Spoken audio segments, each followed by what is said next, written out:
Welcome to KUZA MZIKI, where you be better and be smarter. Another week, another episode. This is Jacktone, Otieno, media and events expert, and with my usual suspect here. Yeah, my name is Mike Mutenyo, aka the brand guru. The brand guru himself, man. Yes, sir. Hey, good to see you, man. Good to see you. Always a pleasure, always a vibe. Always nice to, spend time with you and just engage about the music business. Yes, sir. Welcome back. Thank you. You've been away in Kigali, Rwanda. Yeah? Yes. Murakoze. I have no response for idea. that. Anyway, By the way, that's what Mike, it's weird. I didn't ask them how greetings are. Oh, really? The handlers we were given, actually, they were Yeah. speaking English. Okay. So we didn't get a chance of being able to learn the local language. All right, so I'm going to teach you. So you say amakuru. Amakuru is It's a greeting. It's how are you? and the response is nimeza chani. Nimeza chan. Yeah, doing well. Fine, thank you. Okay. Yeah, so Okay. amakuru. Nimeza chani. Nimeza chani. Yeah. How did you find the country, man? You know, Rwanda is one of my favorite places to visit. I love going there like literally every year. I have lots of good things and positive things to say about the country. But before I say anything, friends over there. And good friends, man. I met several of them. Good. Who know you. Uh-huh. Yeah, so it's a good country. Yeah. One of the things that stood out for me, it's a hilly country. Yeah. I didn't visit the whole country, Yeah. but from the feedback I got from people, it's that it's hilly most of it. Yeah. And since it's a small country, Kigali, by me being basically in Kigali, I was able to experience the country, the culture, how it is. So the number one thing that I liked about the country is it's structured. Yeah. Structured, especially infrastructure, in that the roads are very neat and clean and recarpeted and very well marked. Yeah. Another thing is Even the streets. The streets, yes. Yeah. And Up to the estate. one weird thing, Yeah. the streets are not named the way in Kenya we've named our roads. Taifa Road, Kimati Street. it's KK I think it's like in abroad. Yes, KG, Yeah. 1-3, like that, all of them. So when you want to tell someone where you are, you can't say I'm on Kenyatta Avenue. Yeah. You say I'm on KG something. Yep. NW something. That's something that stood out. Yeah. The other one is the discipline of the users of those roads. Yeah. The motorcyclists specifically there. Yeah. They are not very rough the way They ours follow in the Nairobi rules, man. are. Yeah. So number one, that's all of them. They have their Reflector jackets. All of them they have the helmets. Yep. All of them their motorbikes are numbered. All of them they follow traffic rules. It's red. It's red. All of them. Yeah. So I really liked that structure. Although some of the people we went with, they said that is boring. They said they hate such, as in guys are operating like they're robots. That's what one of our guys said, that he can't live there. Really? That's what he said. I think when It's you're used to organized. being around Rowdy and chaos. you find it normal till when you go where there's structure, you feel like there's a problem. Yeah. Another thing that I noticed with them is the policemen are not so many, by the way.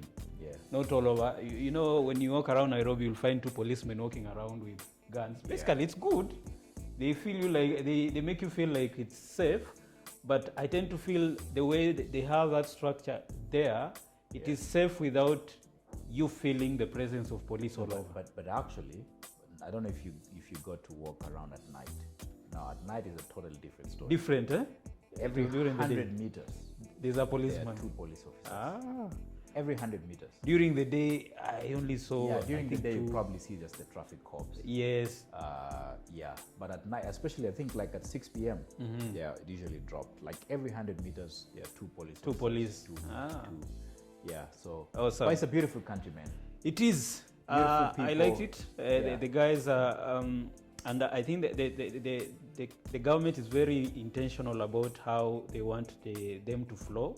Yeah. Because number one is the tribal thing. They talk in low tones. In that asking you are Hutu, Tutsi, they don't know that conversation. Yeah. Which is a good thing. Yeah. It's not that they're not proud of their tribes and culture, I think they have some oneness that Tanzanians kinda achieved. Yeah, you know, it's because of their history. Their history. I don't know if you got a chance to visit the Genocide Memorial Museum. Unfortunately, no. I was planning to. Next time you go, please go. Please visit. It will really change your perspective, and it's very humbling because you know about 1 million Rwandans died. They died during the genocide. Yeah, I read the history. Yeah, and the museum, you know, it has the clothes that the babies, the older folk had. The skulls. The skulls. I see it online. Yeah, the video is very graphic. You know, so I think because of their history, they have now shied away from that tribalism. You know, it's like we're one country, we're one people. Let's stay together. And I think that's something that, you know, Kenya should borrow a leaf from, and any other country. Any other country, that, you know, has tribalism. Yeah. Let's talk about what took you there, man. Yeah. Yes. So we had the first Trace Music Awards and festival. Yeah. I only watched. You left us. I only watched on TV. You watched live. Yeah. The good thing is it was live on the YouTube channel. Yeah. It was live on all their Trace channels, and the good thing is Trace is in a lot of African countries. Yeah. And also in Rwanda, it was live on one of their main TV stations over there. Yeah. It's called Kigali 2 TV. Okay. Yeah, it was live. So yeah, I went to Kigali for the Trace Awards and Festival. Yeah. It was the first one, inaugural. And this award was started by Trace, the company in charge of Trace TV. Yeah. So what they were looking for is starting up an African award that will incorporate all countries in Africa. So there actually we had over 35 countries represented in that award. Yeah. And the categories they had were 25 categories. And they had nominated a lot of artists from a lot of African countries in this sense. Most of the awards, when you attend, they usually have a concentration around Sub-Saharan Africa, mostly South Africa, East Africa, Central, and then a bit of North and West. Yeah. But now this one, it had even countries like Cape Verde, Reunion Islands, those small countries that are part of Africa. Mauritius, yes, very well represented. Yeah. So we got to listen and see some huge stars from those countries who we knew they never existed. Yet they are very huge in those regions, in those countries. Yeah. So that's what that's what took us there. Yeah. So it was a 5-day affair. We went there because one of my artists was nominated in the award. Yeah. She's called Otieno. She's a gospel singer from Kenya. Yeah. So and she was one of the performers. So we had to go early, right? Because we had a lot of activities for nominees and also performers. Yeah. So technically, those 5 days what we were doing there was a press conference, which was involving all the artists. Yeah. And then we had rehearsals for the performance. It was half live. All artists did a half live set. Yeah. And then a few activities. Since it was sponsored by the government of Rwanda, we had a Visit Rwanda aspect. So they needed the artists and their teams to be in the capital for several days for them to be able to feel the culture. Yeah. Because we had a few artists also, they squeezed within their time to visit specific places, including the museum, the Genocide Museum. So that's what we were there for. Amazing. It was a very nice experience. Yeah. You know, because of my background, I was looking at a lot of things. Yeah. I was looking at the media aspect and looking at the quality of photos, the videos. Yeah. Pre-event, the promotion, the flyers. Yes. And I must say the guys did a pretty good job. Very good job. Yeah. From the branding, everything. The branding was excellent. Excellent, yes. You know, and then what caught my attention, you know, especially for the first gig, they brought in Davido. Yes. You know, Rema was there. Yes. In person. They brought in a lot of stars, Diamond Platinum. Let's mention some of them. Bruce Melody from Rwanda. Rwanda Bruce Melody. We had Kenya Otieno. Nadia Mukami. Tanzania, we had Zuchu also came. Okay, we had Jukes. He was there. That's right. Uganda, we had Levikson. We had Azawi, who is also doing very well. Yeah. And we had a lot of stars. Lots of artists, man. From What's his name? Morocco. Yeah. I didn't know those people that are huge like that. Till they were announcing those names, I go online, 3 million followers. I go check out their songs, 10 million views. You know, I've never heard of the them. guy who won the best gospel, the category where your artist was KS Bloom. nominated. Yeah. From Ivory Coast. From Ivory Coast. Yes. Yeah, I was like, but he's really good. Really good, and he's a huge artist over there. Yeah. Yes. So we had a lot of artists, even Tuface Idibia. Yeah. We had Dibanj. We had there were a lot of artists. Yeah. So I think for me, like, if that was the inaugural or the first award, that event that they organized, for me, I think it was a success. It was in all aspects. In all aspects, from the production aspect, from the turnout, because you can organize an award, you nominate people and they don't come. The BK Arena was full. It was full. Yeah. And guys, actually, they were paying to come. It was not free attending, and it was full. Yeah. And also another thing is from the representation of the nominations and also the awarding. I tend to feel it was properly done. It was a proper representation of where the industry is. As much as there was a lot of feedback of that Nigerians have dominated, but the Nigerians who are nominated and they won, it was a true representation of where they are in the industry, Africa and also globally. Yeah. So it was an all-rounded, and also now the organization of the whole thing, in that we were well taken care of from where we were staying. Okay. We were in 5-star hotels. Each person their own room, no sharing of room, artist and manager sharing their room. Very good. Movement, dedicated driver, dedicated handler.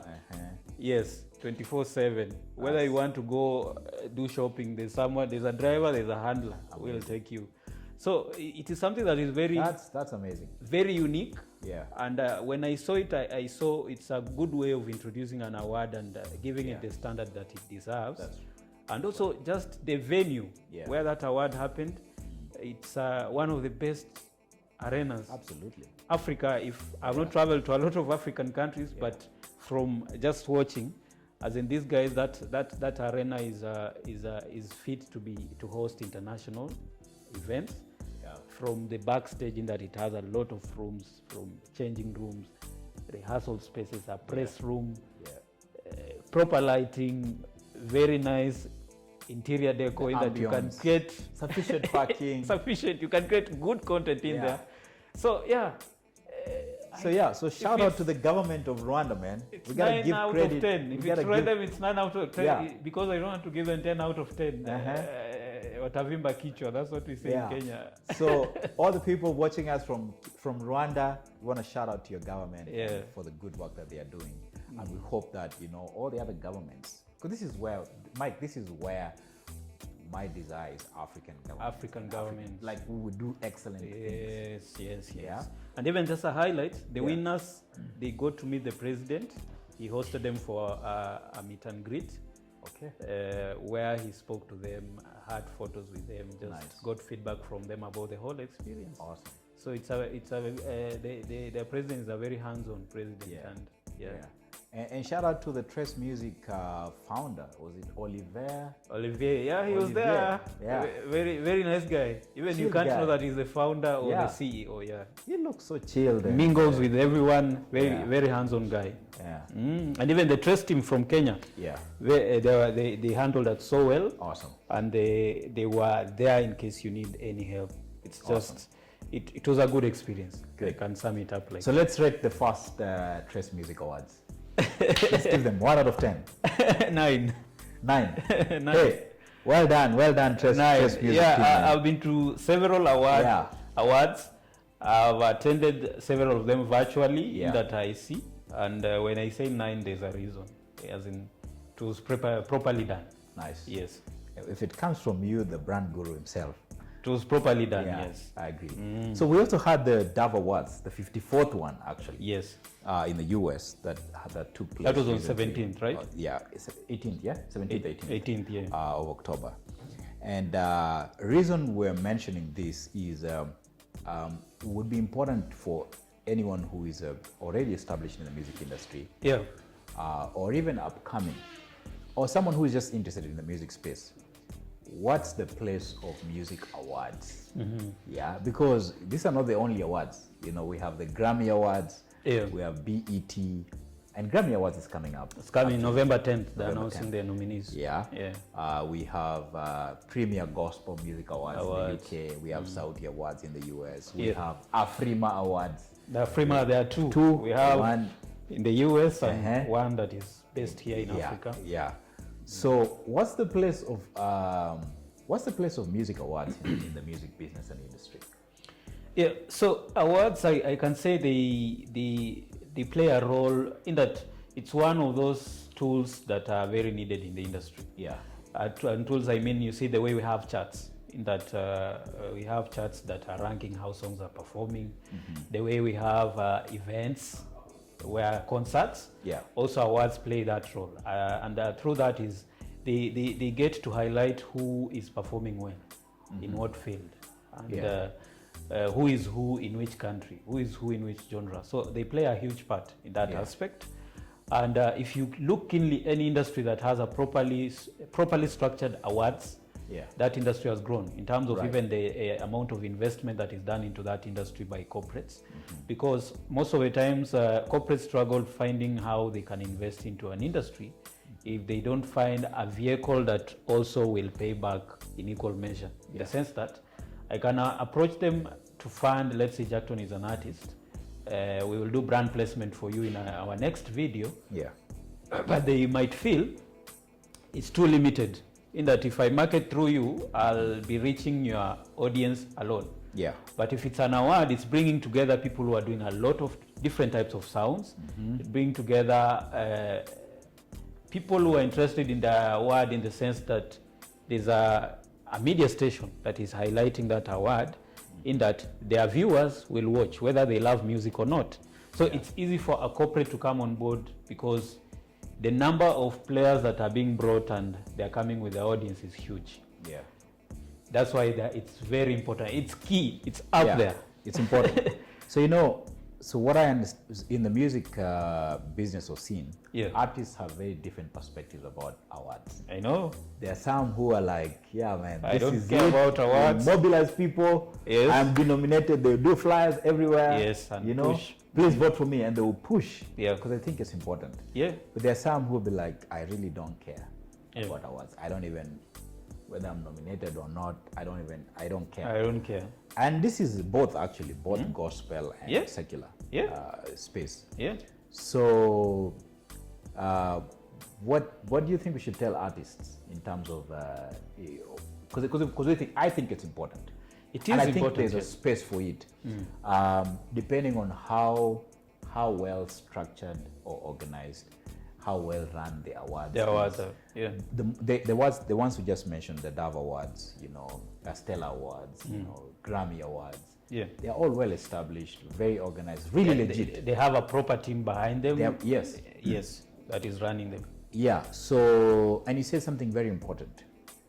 The awards are tools that the industry, whether it's the corporates or the governments, you know, anyone who is interested in a specific field, use that to measure how the industry is doing, and they actually leverage on that to either fund or partner. And that's how the Hollywood industry has grown, because the Oscars played a very influential huge role in recognizing talent, recognizing talent in films, terms of the actors, the producers, the directors, the script writers, everyone, you know, and now the films themselves. So what should we tell artists? What I can tell artists, you see, the artists are divided in this way. If you meet an artist who is not interested in awards, they will have their own reasons. And some of them, the number one is either they've been nominated by a new award that is not very well established. So it looks like when they associate with it, it's just lowering your brand. And I understand, because Kenya, that is what has, in Kenya we have a lot of new awards all over. And most of them, they are money-making tools for those people. In that you find the only way they lure you as an artist is if you vote, guys are paying to vote and we'll share 50%. For me, I view it from a point of this is business. Yeah. Because if I'm an artist and I have a lot of money, I can get people to vote for me. I'll just buy even voters. if I don't deserve. Yeah. So for me, such awards, I don't view them like they're serious awards, and there are very many. Yeah. So we have artists who view those awards from that aspect, in that these are money-making tools and they're self-centered. I don't want to be part of it. Yeah. We have artists who, they are artists. They don't commercialize their art that much. Yeah. So they view the ranking, the way awards rank people as a way of placing me in a box. You can't define my art, you can't rate my art because of how people received it. We have people who are very religious with art like that, and they don't want anything to do with art. Yeah. We have those ones who've perennially lost, in that they've been nominated and they lose till they hate those awards. Yeah. So I want nothing to do with these awards. Yeah. So that category of those three people, I have nothing to tell them. They have their own reasons and it's fine. Yeah. Now, we have those artists who are pursuing music as from a commercial point of view. Then, if you get to be nominated by a very valid award, in that, if you check them out from the way their socials are being run, properly done artwork, properly done communication, from how the nomination has been done, from how guys can vote. They have a website, you can go and check out more information. They have a team that understands the industry, and that team is the one which has done nominations for guys, and they have a specific date on how they will do the final gala, and the winners, what will they get, and also they have other activities they put around that award that will benefit you as a nominee or as an attendee. I will tell an artist to take serious such an award, because what it does, it's not necessarily you going there to win. It's all about bringing together people in that music ecosystem for you to be able to understand, to meet artists from other countries. How do they operate? How do their managers operate? You get to interact with them from that point of how is the music industry on that scale? It has an impact on your brand. It does. Definitely. Even you being just a nominee. The profile. Yes, the fact that you've just been nominated. It's a tag you can always use forever and get into rooms. It's a big thing. Yes. It will open incredible doors that I was nominated for Tres Music Awards. Yes. I was nominated for Afrima Awards. Yes. There are doors it can open for you. Wow, you were nominated? Nominated, yes. There are countries that, you get access to just because of that kind of thing. And also the media coverage that you get by being a nominee.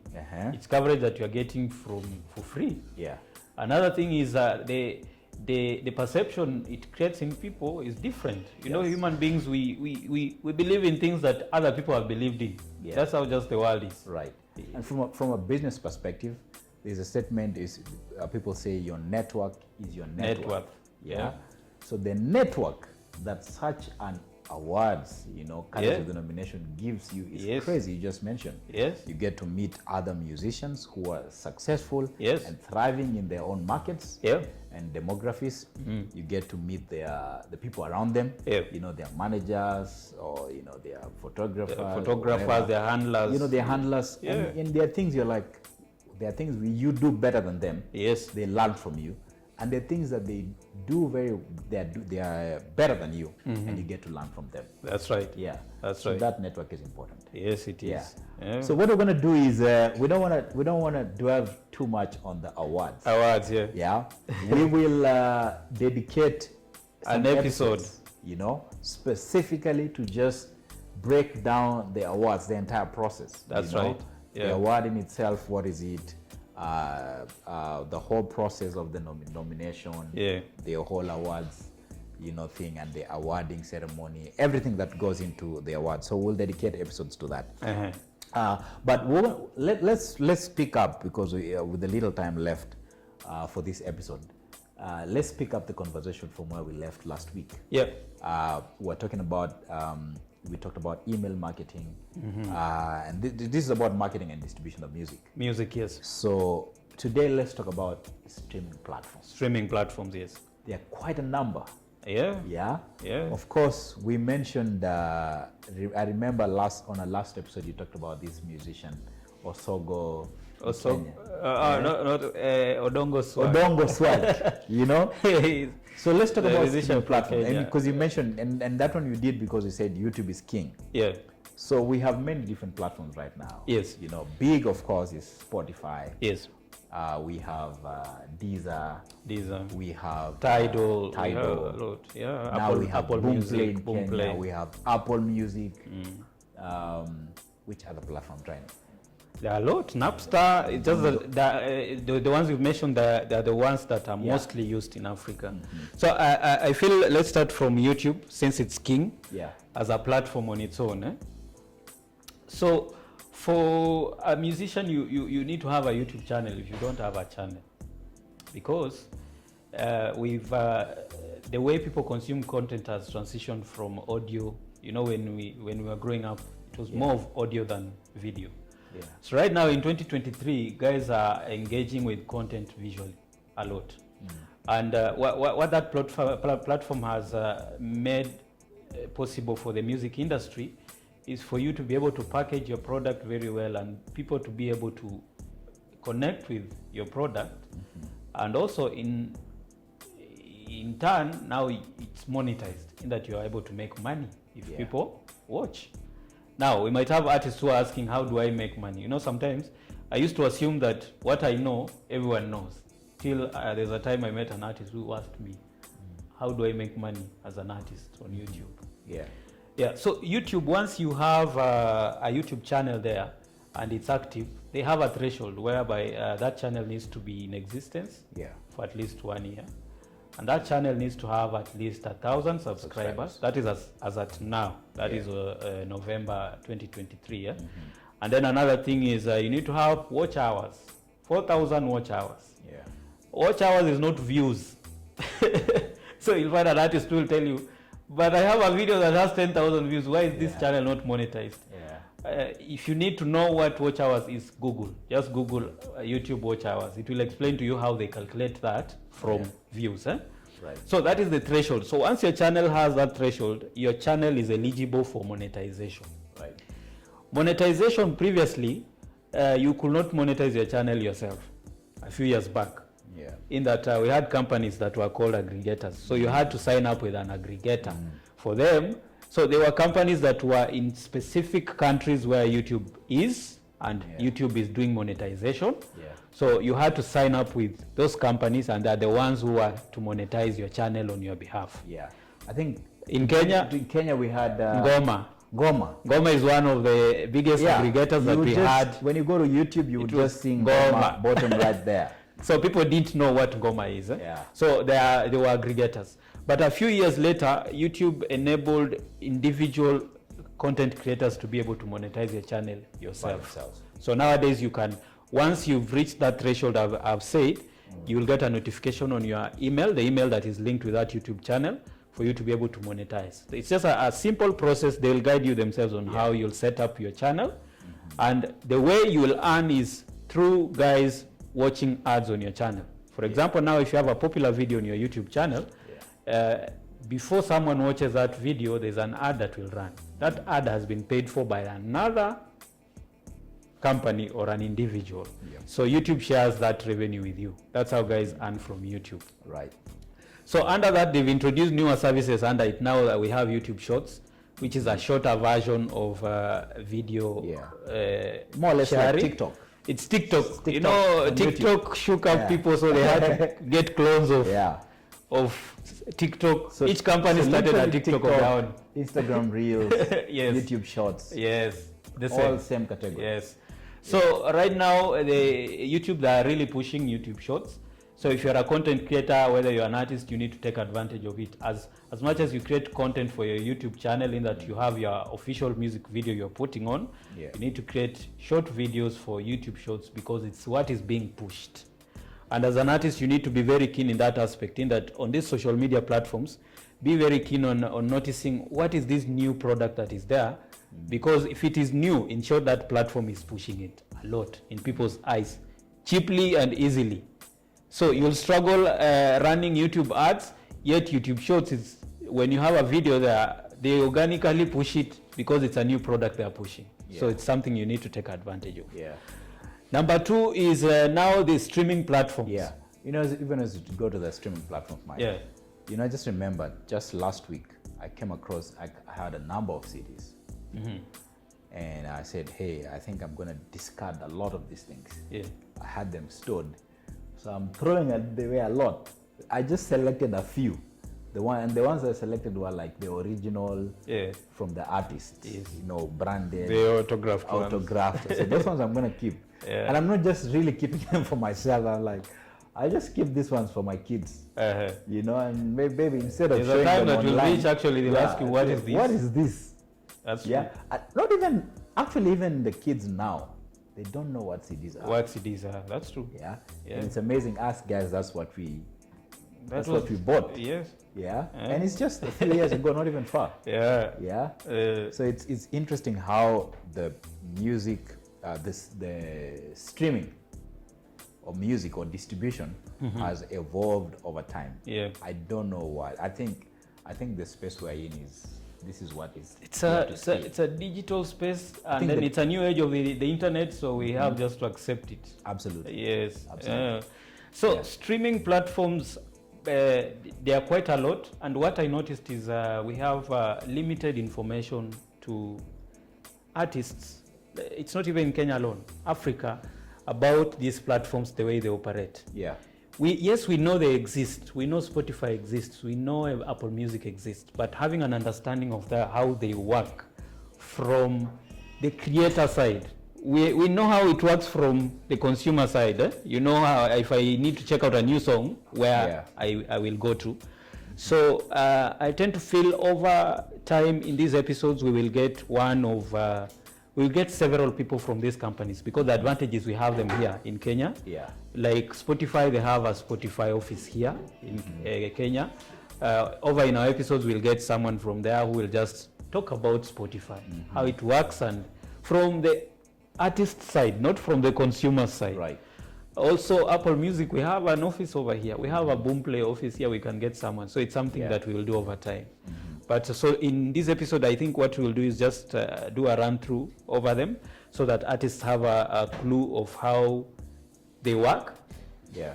So these platforms, they are called DSPs. In full, do you know what DSPs means? You gotta enlighten me on that. Any guess?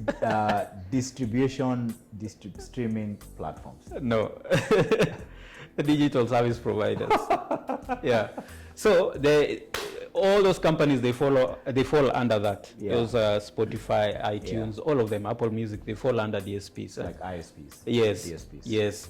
So it's there are many. It's just that in Kenya we have specific ones that are doing well, and that's where the concentration is. We have a lot of them, more than 20. But most of the ones that people access over here, it's Apple Music, iTunes. We have Spotify, we have Boomplay, we have Tidal didn't do really well over here. Deezer.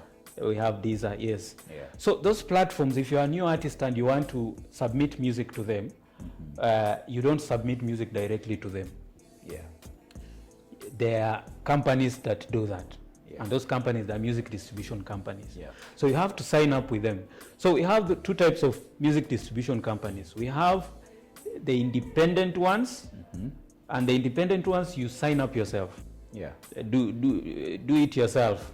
The way they've designed their websites, you sign up, you upload, you submit, yeah. You check yourself, you withdraw money yourself without meeting you log into anyone. the back end, yes, check the progress without meeting any person. Yeah. So one of them is DistroKid, the other one is TuneCo. Those are the two main ones that are used here in Kenya, but there are quite several also.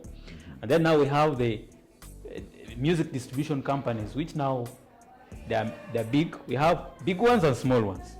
So big ones we have Sony, big ones we have Orchard, big ones we have Universal. Yeah. So all of them, they have an arm under them that does music distribution, publishing, and all that. So as an artist, it is you to choose which direction. Will you go the independent direction, or will you go through the main distribution companies? And some of them we have offices. They have offices over here. Like we have one called 1RPM also. It's a music distribution company. It's based here. Yeah. Even Orchard has a person here, an office here. Sony, we have the East Africa office. The office is here in Nairobi, Kenya. So those are the companies that if you need now music to get to those Spotify and all that, you go that direction. The independent Spotify, the independent TuneCo distro, or the independent the company direction. Signing up. So I don't know what kind of information.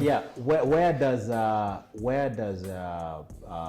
platforms like so in Kenya we have the telecom company called Safaricom. Yes. Which also got into the space. And they have ringback tones. Yes. We call them skiza tunes. Yes.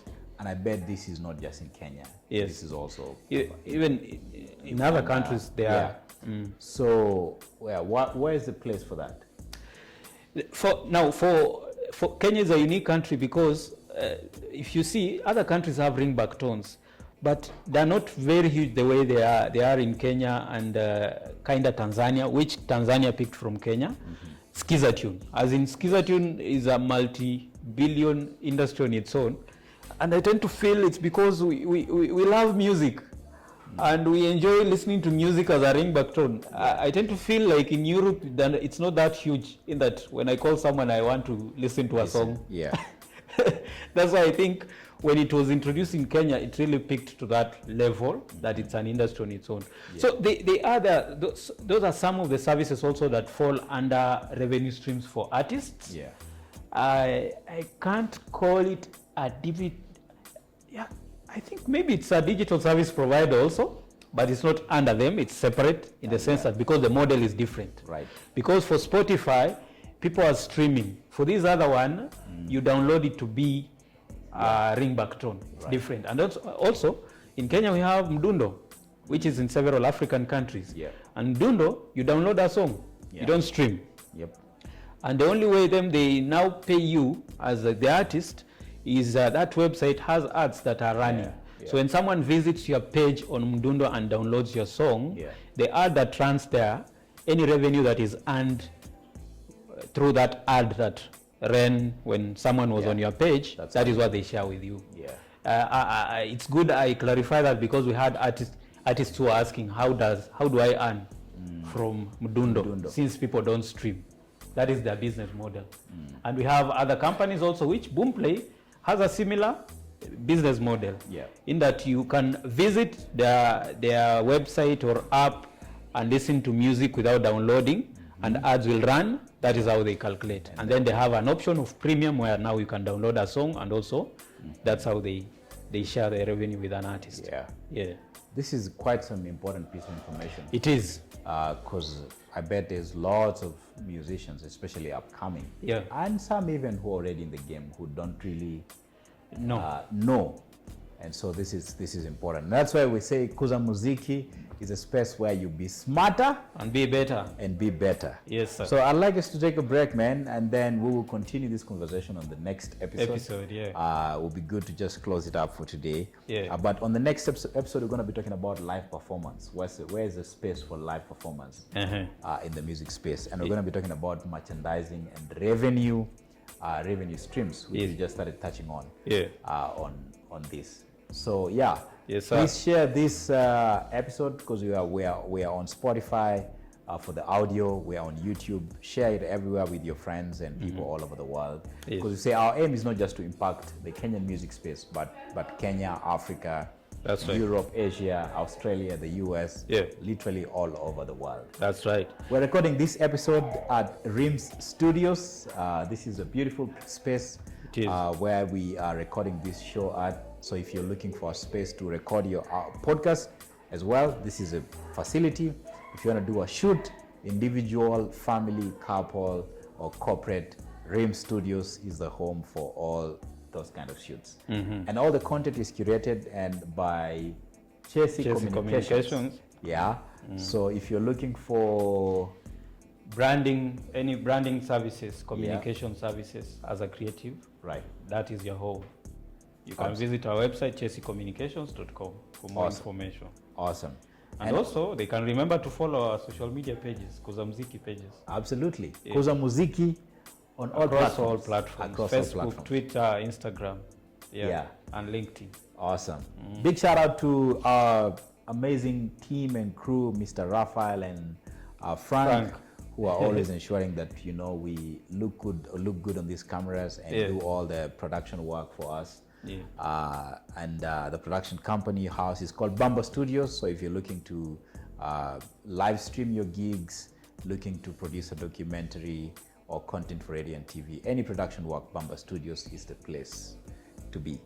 Thank you very much for watching. Until next week and next time, adios. Be smarter. Be better. Thank you. Cheers.